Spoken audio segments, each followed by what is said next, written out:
Magandang hapon po. Ngayon po, actual na nandito po ako sa Riyadh, Saudi Arabia. Ang oras po ngayon dito ay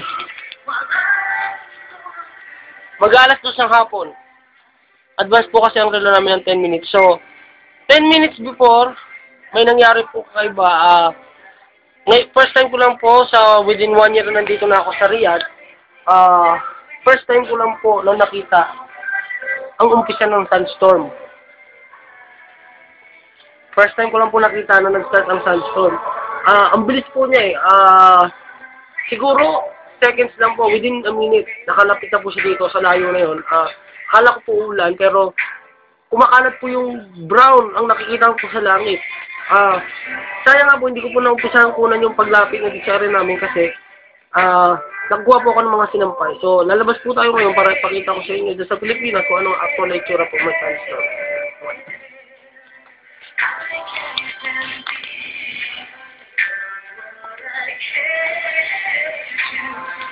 Tara po.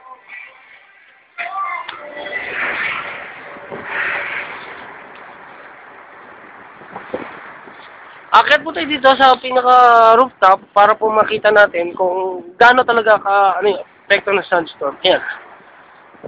Kikita nyo po na malabo na sa area na yon, hindi mo na masyadong matanaw ang mga building.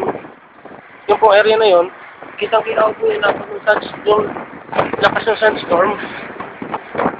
Mahirap po huminga kasi bukod sa may sipon ako ngayon, may sandstorm po na nangyayari. Ayan po. So, meters lang po ang pagitan. Ayan po. Hindi po nakikita dito sa video pero ang mga sasakyan po naka-headlight na at saka naka-rear end lights.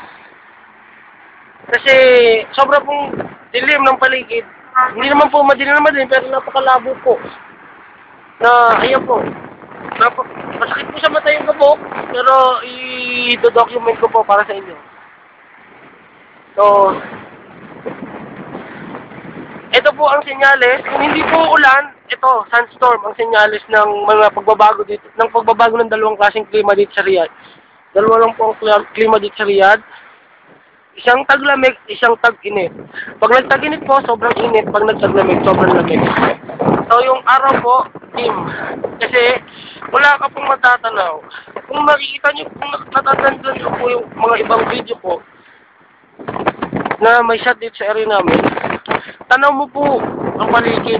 Pero dito po, hindi mo po makita yung cement factory dito sa area na to. Ayan. Ito pong area na to, wala kang matanaw. Meron po yan matatanaw mo yan, may highway dyan. Yung tower na yun, napakalabo. So, dito po yung natatanaw natin ng bundok ng desierto, hindi po makita. Ayan po kalawak yung epekto ng sandstorm. Ayan po, itong building na to dito, marami po yan sa iba kong video, pero ngayon po napakalabo. Ito po, kung malinaw lang po sa ng camera, makikita niyo po ang angat ng gabok mula dito sa area na to. Itong area na to ay puro buhangin. So, ayan na po. Dito, makikita ko na nakabukas naman ng mga medicine. Dahil po malabo talaga. At parang malabo rin po yung camera gamit. Sorry po. So, yan po ang sandstorm dito sa Riyadh. Ito po magpapatunay ng lakas ng ikot na hangin dito. Ang mga aircon po namin sa loob, mga nakapatay po.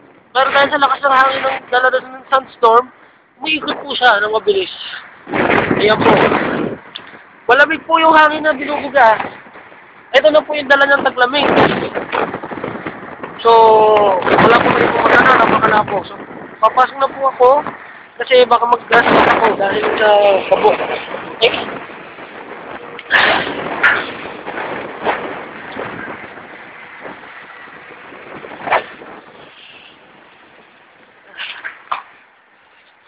So, yan po ang sandstorm. Okay, bye-bye.